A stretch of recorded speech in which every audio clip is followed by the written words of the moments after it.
What's up, you guys? James Strickland here. Welcome to week 64 on my road to 700 pounds on bench press. Hope everybody is having a great week. I know I am, and thanks for joining me on my journey here to a 700 pound raw bench press. If you guys are new to the channel, welcome. Please go ahead and hit that subscribe button. I'm going to be bringing you weekly recaps on my road to 700 pounds on bench, trying to be the lightest and definitely one of the very few people to do 700 pounds raw in powerlifting. So if you're new, once again, welcome. If you've been a subscriber for a long time and tuned in for the journey, welcome back. Very, very exciting week this week. Still building the base. Nothing too crazy yet, but definitely getting closer to the 500 rep mark. And then, of course, we'll be going through more of a strength phase at that point. That's kind of how I do things as far as the training splits are concerned. The hypertrophy phase is, for me anyways, with how I do my training and the weights that I'm using, it's not really advantageous to go very much over the 8 to 10 rep mark in the beginning of a training cycle. So we typically start 8 to 10 reps and we work a few weeks in kind of a progressive overload manner, pyramiding up. We are in the sixes right now. This last week that you guys saw on week 63 recap was 470 for 2 sets of 6. This week we have on tap the 485 for 6 number. Very, very excited about that. Definitely some more band work, some accessory work, which I put a lot of emphasis on. If you guys haven't seen already, you will. I'd probably put about 75% of my time that I'm in the gym on accessory work. The reason for that is the main sets, I kind of look at it like this. The main sets are where I test my strength for any given week. And I don't necessarily test to a max, that's relatively speaking, but I basically am able to build on my main sets, 5 to 10 pounds. Sometimes we'll go into 20 pounds or something like that, but it really just depends on how things are going and how things are feeling. It's very much based on my feedback to my coach and then kind of get the program and go from there. So lately we've been going like 455 to 470, 470 to 485. So about 15-pound jumps or so in the sets of 6. Pretty soon we're going to be getting in the sets of 5 and even the triples, and then we're going to start really seeing some numbers go up a little bit more. Kind of back to my methodology. Excuse me, can't speak today. Of how my main sets and my accessories kind of relate to one another, and I put a lot of emphasis on accessory work, mainly due to who I use as a coach, but also due to my experience and how I've trained for my whole lifting career, pretty much. Even though I haven't done the same program approach, I've definitely used the same accessory approach and putting a lot of emphasis on accessories. And that's actually how I do my bench programs that are on my website. That's how I do a lot of my coaching, depending on how people respond to that. But it's a good start for sure. So what I do is I basically put about 25% of my time on the main sets in effort and energy, and then I go and put in 75% or so of the time in accessory work, and that's what actually builds my strength from one week to the next. And so let's say I do, last week was 470 for a set of 6. The 470 set doesn't actually make me stronger to be able to go 480 the next week. In fact, I could probably do 480 already from one given week to another. In fact, at any given point in time right now, I could probably still bench press 600 plus for at least 1 rep, if not more. But what we're trying to do is break down the muscle a little bit, break down all the weaknesses and the tendencies that I have to break down with technique and lose tightness and little idiosyncrasies in my particular type of training and lifts, to actually break all that down and build it up to a brand new 1 rep max somewhere down the road. And that's what I try to stress to a lot of you guys when you're in your own training is it may not be exactly like how I do mine, but at some point in time, you're gonna have to realize that you can't max out all the time and that you're gonna have to build that up. This is how I'm building it up. I'll show you guys a recap here of this week to show you guys exactly what I did, just so you guys can follow along and kind of see the accessories that I do. And I put a lot of emphasis on, because the accessory work that I do every week is tailored specifically for James Strickland, the bench presser, in this bench only cycle. It's not necessarily something that you could implement in your training and instantly get results. It could be, but it doesn't necessarily mean that you could follow my program to the T and get the same results. But With that said, if you follow the methodology that I'm doing, then you could probably have similar results in your own training as far as the progress that you can make if you put more emphasis on your accessories. And that's kind of how I see my lifting being able to grow as much as it has, is because I do put a lot of emphasis on accessory work. But I'm going to keep you guys here just for a short few minutes and give you guys the recap for this week, and then we'll come back, kind of let you know what I'm thinking for the next week. And then I've got a couple of questions and answers that were submitted from some YouTube and Instagram users. So let's go ahead and dive on into the week 64 video recap.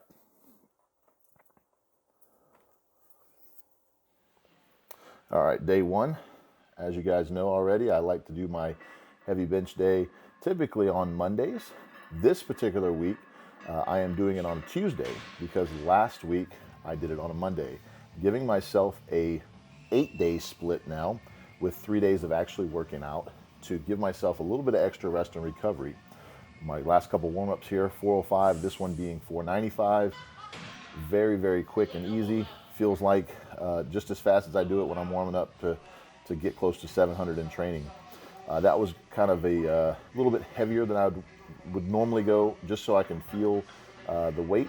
This is my main set, 485 for 6. Very, very fast, very, very happy with the speed, the tightness. Really working on making sure that I'm not slipping around on the bench. I'm not moving my feet around. I am resetting my feet typically after each rep, just because I slip a little bit. Over here at Dubs Barbell Club, getting the lift off here from Justin Dubs himself. This is my second set here, 485 for 6. So I've got a little bit of fatigue under the belt, but I've also a little bit more warm, so I can definitely move. I feel a little more fluid. So the technique, try to keep it exactly the same, but knowing that I'm fatigued, I really want to get the reps out of the way kind of quick. I don't want to take my time. Moving on, I got some Spoto presses with bands. This is about 100 pounds of band tension. 365 on the first set here. Couple of reps here. This is basically just keeping it out of the shoulders, but definitely still maintaining tightness. This will help later on when we actually are able to get tight down at the chest with higher weight. It won't be a problem at all. And this is really working on triceps as well. So 430 here, a couple here, and lost a little bit of tightness on that left side, on the right side.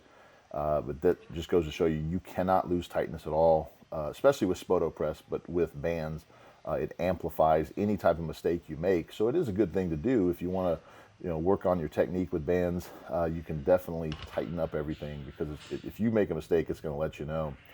First thing of back, first exercise of back this week was the 120s there for a few sets. And moving on to some, this was really supposed to be more of a strict fly. This machine won't let me set up in the middle, so I kind of did a pseudo fly here. Got a lot of more shoulder work than I would have liked, so I only did one set of this, and then I moved it here and did more of an uppercut cable fly. Dropped the weight just a little bit, just working on hitting that pec a little bit more. You'll see here in a minute, I didn't feel like I hit my pecs with this machine enough, and I didn't really feel exhausted yet. So I went on and did some, my next set here was the tricep DB rollbacks with 40 pounds. And then I supersetted these with some dumbbell flies with the same 40 pounders for a couple sets of 10. And that definitely was able to get that chest a little bit more fatigued. That was the main point of that. I probably wouldn't have done these fly drop sets after the rollbacks if I would have had a machine that would have hit my target area perfectly. So just something I threw in there just to make sure. I just kind of going off a feel. I wanted to basically make sure that my pecs were getting some work. We are doing a lot of tricep work. We're doing a lot of back work. And I'm also incorporating some pec work this training cycle. Main focus would definitely be on my back. If you haven't seen already, you definitely will see this, especially this week. Here's the fly set. I'm actually doing these paused just above the floor, just enough to get those pecs engaged and keep them engaged throughout the entire lift. But back to hitting back about 4 to 5 times a week through different various exercises and rows and lat pull downs, because we're really working on getting the back a lot bigger, to be a bigger, stable base for bench. This is day 2, keeping squats and deadlifts in the mix, just to keep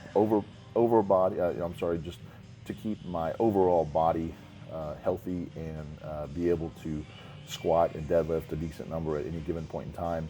We are training a little bit for the animal cage, looking to do a 700 pound, 600 pound, and 800 pound medley. So that's 700 pound on squats for reps, 600 pound on bench for reps, and 800 pound deadlift for reps, just for the animal cage in Columbus, Ohio, in I believe it's March 6th through the 8th this next year, 2020. Get nice and deep here on 585 was a warm-up. Wearing the Breaking Parallel shirt here from Massonomics. Love those guys over there. Definitely check them out. They're on Instagram at Massonomics, and YouTube. They have their podcast that they post up every week. So my top set here is going to be 630 for 3 on squat, using the Texas Power Bars Cerakoted bar here. It's just the regular Texas Power Bar with a red kind of a ceramic finish on it. Don't have any problems with grip, anything like that. It handles very, very well, so it's just more of an aesthetic look. It's a little bit of a whip to it, just because I'm used to that squat bar. Could have got a little bit better depth on that one. I think I was just a little bit tight in the hips. And going for a third one here.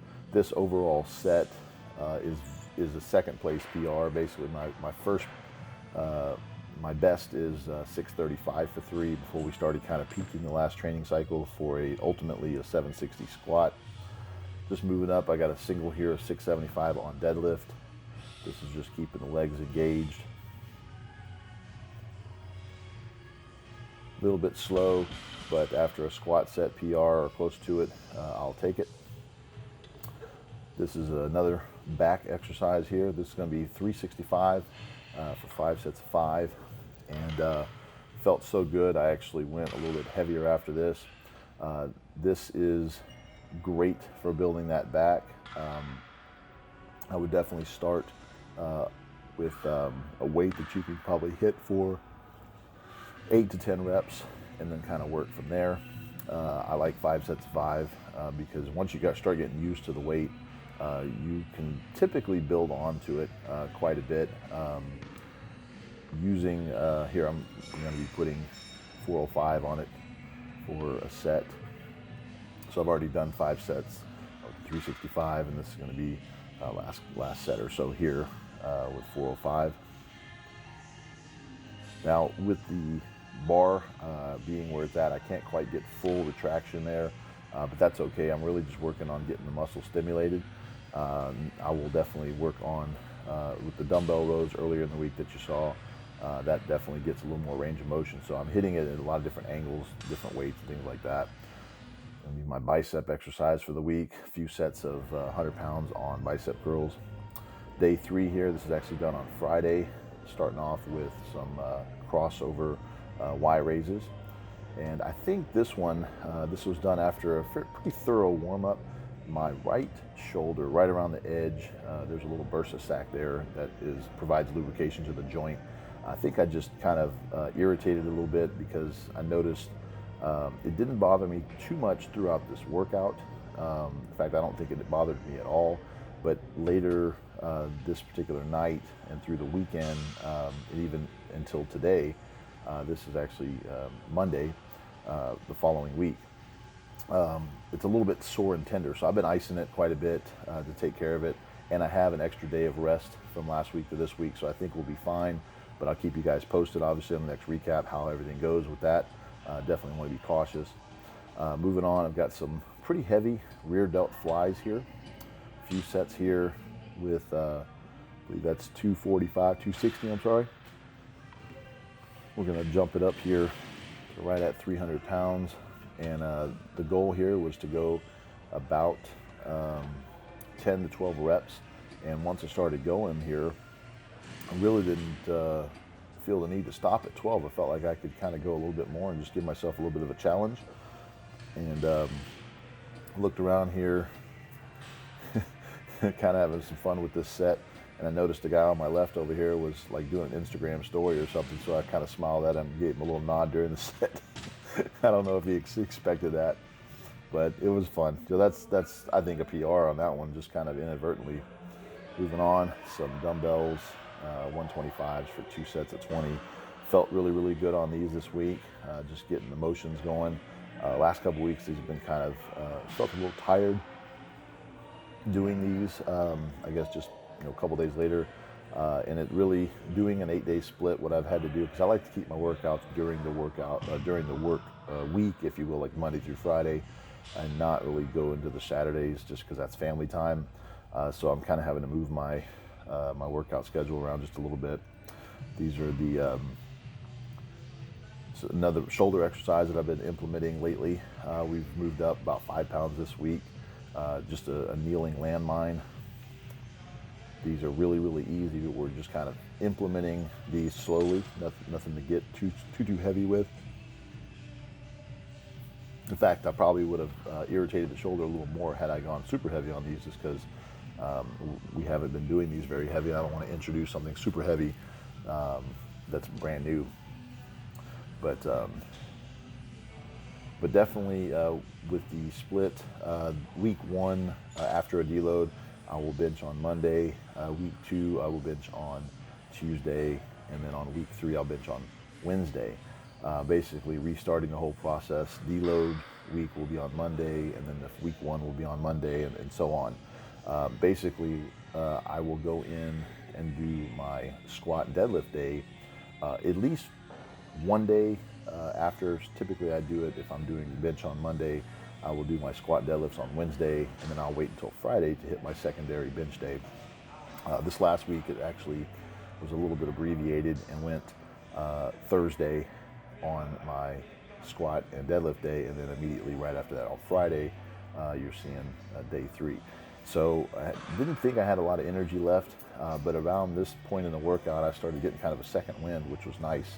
Obviously, I'm working different muscle groups, but overall fatigue going into this workout I felt pretty fatigued, just because I had hit heavy bench on a few days before and then hadn't been fully healed yet.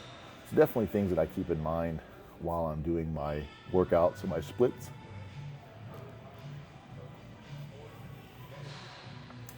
Straight arm fully extended dumbbell pullovers here felt really good, just to stretch out. This is a maintenance exercise.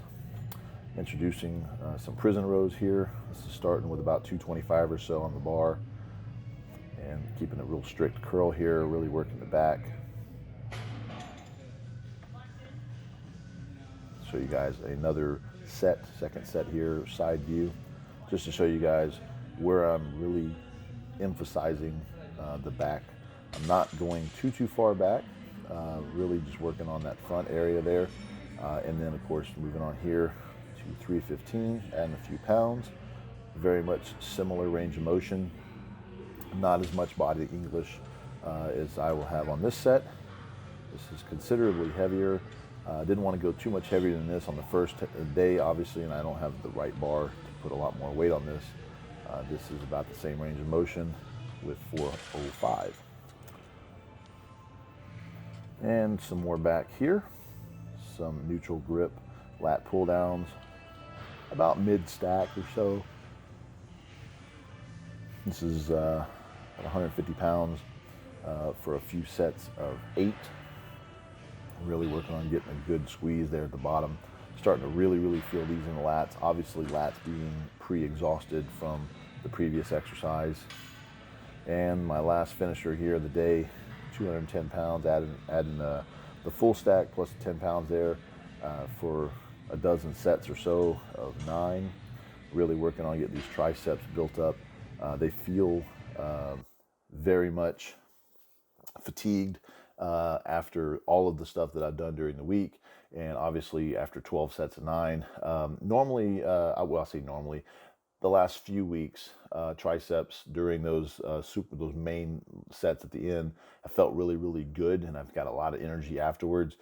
This week, not so much, and that's okay. It doesn't really doesn't bother me, anything like that. But I thought I might bring that up because I know some of you guys ask a lot of questions when it comes to your own training and things like that about. And of course, I have my online coaching clients that ask me quite a bit, giving me feedback like in their own training. If something doesn't feel right, is it something wrong, or is there, something's going on? Am I injured? Am I fatigued? And sometimes you're just going to feel different in your training. So just to kind of let you guys know that happens to be literally all the time. I may not always talk about it. I try to remember it so that I can express that to you guys. So that's one thing in particular that I remember. Nothing that I'm concerned with, obviously, but just something that, while you're doing your own training, if you're feeling a little bit more fatigued on one particular week than the next, or one particular exercise felt great last week but doesn't feel great this week, that's just kind of the ebb and flow of training. It's going to happen. Now, if you have pain or sharp painness, I guess I should say, that your body's basically trying to tell you, hey, this is probably not something you need to be doing right now. And that's a case-by-case basis because there's some guys that have a pretty high pain tolerance and they don't know that they're really feeling that. I like to think that I have a pretty low pain tolerance, but I actually have had a lot of things happen where I guess, at least from the doctor's point of view, when I had torn an MCL back when I was playing football, I walked around for about a month with that torn MCL, and basically every doctor I talked to said that I should be feeling a lot more than I was, and I shouldn't even be walking around, and I was walking around. So I guess I have a pretty high pain tolerance, and I guess I just feel like I'm a baby when it comes to pain tolerance in the gym. I guess what that would be chalked up to, no pun intended, is that I just have a very keen sense, and I have my finger on the pulse of my training and where my body's at. So a little bit more about what I talked about earlier in my shoulder. Right in here, there's a little bursa sac, and I know this because I was a swimmer for many, many years, and that would be the only injury that I'd ever really feel with shoulders, because I did a lot of prehab, a lot of rehab type stuff if I had any kind of strains or things like that on the shoulders, because you're rotating thousands of times a day as a swimmer. I haven't felt that really at all throughout powerlifting and anything. So I'm really thinking what it was is just during the cable Y crossovers, doing that, I pretty much didn't, it was only 20 pounds. And mind you, it doesn't sound like a lot, but 20 pounds each hand. And of course, with the cable systems, it may have been as up high as 40 pounds or as low as 10 pounds. It's hard to tell without knowing exactly what it weighs. And I did my shoulder rotations, my band work and things like that. And then I jumped straight into 20 pounds. Hindsight, I'm thinking that I probably should have gone maybe like a 10-pound jump and then a 20-pound jump. And I know it doesn't sound like a lot, but your shoulders are pretty sensitive. There's a lot going on in your rotator cuff. Could be some inflammation, or could be any muscle, honestly, but or any joint that you're dealing with this. But I always recommend fully warming up, never going into an exercise cold. And I think this is just one of those fluke incidents where obviously I learned from it and it won't happen again. But I think I went into that particular exercise a little bit cold. I definitely felt like I was warm, but I went into the actual exercise without going through like a little plate and then like 2 plates, because 20 pounds on that particular machine, I want to say there's 5-pound increments, and I just jumped straight to 20 on each side. So I could have gone like 10 and then 20, and that would have maybe just allowed me to open things up. It may not have been that at all. It could have just been that I slept on it funny the night before, irritated it, and didn't really know because of my pain tolerance until I got into my working sets. And when I did this, it really just, and I felt something just a little off, like I maybe popped or maybe ruptured something or something. It's obviously not major, at least at this point, but something that I felt like I needed to pay attention to.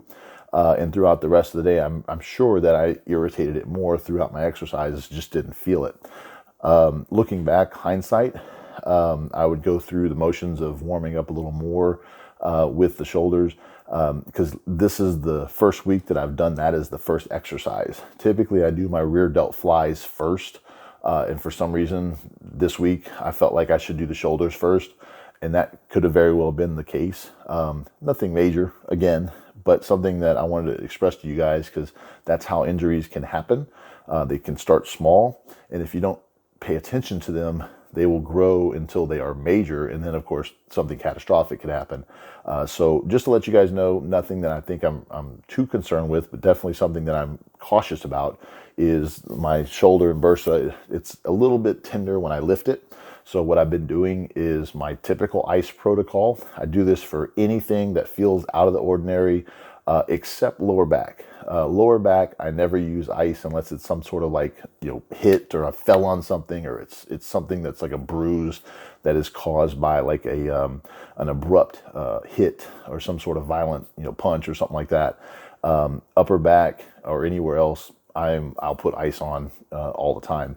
And my typical ice protocol for anything minor all the way up to something major is normally just putting a bag of ice, maybe 2-3 pounds of ice or an ice pack on that area for 20-30 minutes at a time. Typically I just lay down and play on my phone or watch TV or something and just let the ice do its job. 2 to 3 times a day if I can. And then I definitely take like ibuprofen just to keep the swelling down, just to keep the pain subsided. And I typically do not work it out at all. I know that's against what a lot of you guys kind of have been told. You want to keep it mobile and this and that. But if it's an injury or if it's some sort of strain, the last thing you want to do is piss it off. And so that's been my motto, and it's done me very, very well. Even if it means that I need to sit out for a week, I'll come back stronger. I'll come back a lot better. I typically do a lot better. I've strained my pecs before, nothing major, but I go through this protocol for 2 or 3 days. Then I adjust, as I need to on the weight. In a couple training cycles ago, I was doing 525 for supposed to be a set of 5. On the 4th one, I felt my pec just kind of give out a little bit. I shut it down for the day, didn't do anything else. And then the following week, after being able to shut down, ice for a few days and rest up, I redid the whole set and did 525 for 2 sets of 5, moved on just fine, and went into 540 for 5 the next week, and then 570, 580, and went on without a beat, without skipping a beat. So yes, I skipped a week, or I redid a week, but I was healthy enough to move on. If I would have just bumped the weight up or forced myself to hit that last rep, who knows what that would have caused. Definitely not where I was at after that training cycle, so it definitely was a good choice. But anyways, enough about that. I hope I covered all of the recap this week pretty thoroughly. Nothing super, super exciting. But next week, I am very, very excited. We are going to be moving into the 500s. So we'll be working the main set about 500 for 6 with an extra day of rest this week. I think we'll be fine. And then, of course, accessory work will be bumped up quite a bit. But I do have a couple of Q&As that were submitted this week. I'm going to go ahead and jump right into those. First one is submitted right here on YouTube through the comments, and it is from No Go. He goes, I'm a bodybuilder, and some days I can't lift as heavy as I usually do. Is that a normal thing? I put the abbreviated question on the screen so it would just fit. His continuation of the question is, I'm always trying to progressive overload to grow, but it makes me feel like garbage when I can't hit a certain number. So here is my overall take on that. Now, bodybuilding is slightly different in their approach, but I think the methodology that I mentioned earlier is very much something you can apply to bodybuilding. So basically, some days you're not going to be able to lift as heavy, and that could be due to the fact that you're lifting too heavy already. You've started, let's say, a cycle of 8 weeks, and you've decided that you're going to start with 250, 3 sets of 3. And that's actually 90% of your max. So you're struggling to get 3 sets of 3 the very first week. So the second week, you're expecting to be able to do 5 pounds more. So you're saying, let's say you go 250 for 3x3, and that's a pretty hard thing. You might even miss a rep on the last set.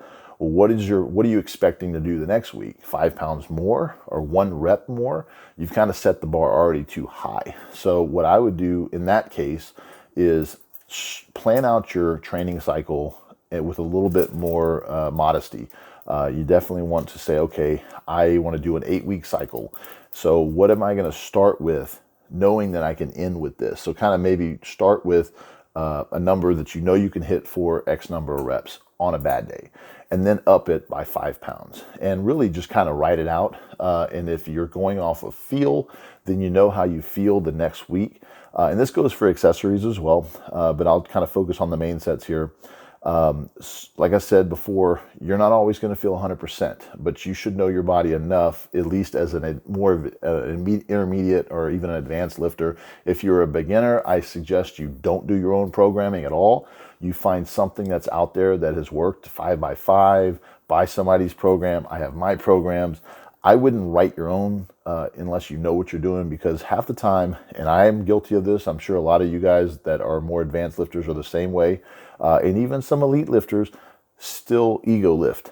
And so you go in there trying to lift as heavy as you can possibly get, and you're disappointed more often than not because your body just can't handle that kind of weight. That would be like me being a 672-pound bencher and saying, like, okay, on any given day, I feel like I could go in and do 600 pounds.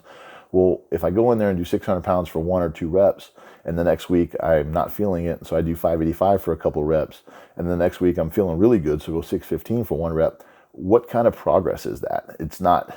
So you have to set out your schedule for what you're going to be doing and what your goal is going to be for X number of weeks out, and start planning almost even backwards and say, okay, I want to be able to do this at the tip of my pyramid. What does the week before that need to look like? And then what does the week before that need to look like in order to progress from where I'm at now to then in X number of weeks? I do that very similar, but instead of planning out this number at this week, I figure out, okay, I want to be X number of weeks out, plus or minus a few weeks, to give myself a little buffer room. And then we kind of go back to the basics, and that is building up with sets of 8, sets of 6, sets of 5, 4, 3, 2, and 1, and trying to hold on to as many reps and weight as I can going forward, so that I'm still, like for example, this week, 485 for 6, I probably could have hit 515 for 6 this week. But it's not a matter of going in every week on your main sets and hitting the max number of reps you could possibly do and just taxing yourself. What I do is do the accessory work like that. So I kill the accessory work to the point to where the numbers are, 12 sets of 9, I'm gassed. But if I was to do 12 sets of 10, I might even miss a couple of reps. Instead of missing a few reps and having that mental block going into the next week, we do 12 sets of 9 on those triceps. Next week, more than likely, we'll be doing 12 sets of 10. And yes, it's only 12 more reps for the whole set, but it's 12 more reps. 12 more reps is progress. You take the little battles and you end up winning the war. So back to the original question, some days you're not going to be able to lift heavy as others. That's just a fact of the game, no matter where you're at in your training. But as far as progressive overload, I would say, now you can definitely message me or comment if this is not what you meant, but I'm going to kind of take this as more of a question that most people have and formulate it to what I think most people's answers should be, maybe not yours. But definitely give yourself room to grow. Don't just assume that because you can hit X number on 3 reps, that you're going to start with that 3 and try to build on that every week. Because, for example, my best is 600 for 3. That would be like me saying, I'm going to do an 8-week cycle. I'm going to start 600 for 3 because that's my best. And next week, I'm going to go 605 for 3. Is it possible that I'll hit the 605 for 3? Yeah, I think it's pretty good. But what happens when I get to 610 for 3 and I miss it? What's my plan then? That's what I'm talking about. So instead of planning out something to fail, I plan out something to know that I'm going to succeed with little bitty tick marks. And so those little bitty tick marks, they add up, and those little tick marks are pounds. So instead of saying, like, my personal goal for this training cycle would be 600 for 4. When we get to that point, we're probably going to start at 550 for 5 or 550 for 3, and then go 585 for 3, and then go 600 for 3. That's a PR. Once I get to 605 for 3, we may not even be able to go heavier than that. We may go to 2s and go to 620 for 2 and 630 for 2. That's going to be pretty much a PR for me. 635 for 2 would be. And then maybe we start singling out at that point and going 650, 660, 675, and so on. And then ultimately rest, deload, and do a 1 rep max a few weeks later with everything stripped down as far as the accessory work, and feel really good about it. But I hope that answered your question. If not, definitely elaborate on the comment a little bit. Let me know. I would be happy to follow up with you and help you out any way I can. Next question is from Instagram, from Haza underscore WB. I'm sorry, yes, Haza underscore WB from Instagram. And he asks, do you intentionally squeeze the bar or not when you bench? Abso-freaking-lutely. When I get set up on the bench, I don't know if you've ever been able to tell, but if you look closely when I let go of the bar after I re-rack it, my hands are literally stuck. I have to really let go, and you'll see me sometimes do this. It's because I was holding on to the bar like I wanted to squeeze right through it. And that actually does a couple things. One is it solidifies your grip. You're not going anywhere. You are locked down. The other thing it does is when you actually squeeze the bar and you pull your elbows in just slightly as you're retracting your scapula and you're actually pulling your shoulder blades back, that tightens up your whole upper back, which allows you to have a very, very solid base to explode off of. The other thing is when you squeeze a bar, and I don't know, try this, at the gym the next time you're there. Take a dumbbell or a bar and just focus on the bar and squeeze it as hard as you possibly can. Just doing this, it sends chills up my back. It's almost like a sign to my brain, we're about to go to work and let's focus on nothing else. And so those three things definitely happen every time I squeeze the bar. So I definitely intentionally squeeze the hell out of the bar. And this is on every lift. This is on literally every accessory as well. Grip has never been an issue for me for the most part. Obviously, we start specificity training when I'm doing deadlift, things like that. But I definitely want to start by getting a solid grip on the bar. That bar is not going anywhere. And so, yes, I definitely intentionally squeeze the hell out of the bar so it doesn't go anywhere and I don't have any trouble staying tight. But that is it for this week's Q&A. I really appreciate you guys, submitting those. You can definitely submit those through the YouTube comments. You can submit them to me through email, swimhack@gmail.com. You can also, obviously, send me emails to that same email. Another way you can get get questions to me is through Instagram comments or even Instagram DMs. While I'm going to talk about that, I might as well just tell you, if you're not following me already on Instagram, you can definitely find me over there at SwimHack. Answer questions pretty much on the daily about anything and everything. That's probably my primary communication for my online training clients. And that's a perfect segue.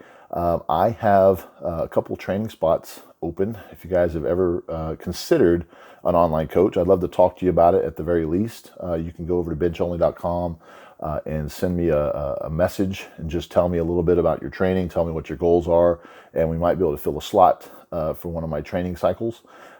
If not, if there's no slots there, I definitely have my bench and my full power programs. Just recently launched my full power 2.0. It's a 24-week program. It includes an 8-week hypertrophy phase, an 8-week strength phase, and an 8-week peaking phase. Very similar in structure to my 24-week bench program 2.0. Obviously, some different accessories, and you have squat and deadlift incorporated as well for the full power. But you can definitely check those out over at bencholly.com. Love to get you guys going on a steady program. I'm not one to sit there and sell my programs to everybody. I'm not going to be the one to say it's the best program out there. Got over 1,000 people that have purchased those programs, and I've got nothing but good feedback. I'm sure if somebody has some bad feedback, they either haven't told me or it just doesn't exist. And I'm not going to be naive enough to think that, but I'm definitely happy to help you guys out, with the approach that I have learned through my own training, learning from other people and kind of incorporating different strategies and things like that has really helped me to be a pretty knowledgeable resource. Still very humbled by that. I don't think that I've ever learned enough. I'm continually learning, and I love to pass it on to you guys. So if I ever sound like I know it all, trust me, I do not. I probably don't know as much as half the guys out there, but I definitely know my own body and I know what works for me, and I like to just share that with you guys. But I definitely appreciate each and every one of you guys. Once again, if you haven't subscribed, I'd love for you to subscribe to the channel, get your weekly recaps from me. I'm all caught up, so I'm really happy to tell you guys that. If you like this video, definitely please go ahead and give it a thumbs up. Share it with your friends. Share it on Instagram. Share it on Facebook. Tell everybody about it. I'd love to get some more followers here just to spread the word. And welcome any guys' questions or suggestions for future videos. I will let you guys know that I am planning some bench and full power seminars. So if you guys are interested in that, or you have a gym that might want me to come out, go ahead and shoot me an email, swimhack@gmail.com, and let me know kind of where you're at and like how many people might be interested. I'm going to be planning those for the next year, so 2020. And then also, if you guys have suggestions for other videos, I'm thinking about doing some how-to videos on how to set up through certain accessories, and obviously for bench and for squat deadlift. So stay tuned for those. I'll let you guys know when those are coming out and when you can expect them. But until then, definitely tune into the recap next week. I'm going to be bringing you 500 for a set of 6 as long as everything goes well on week 65. So stay tuned, and I will see you guys then. Y'all have a great week. Thanks.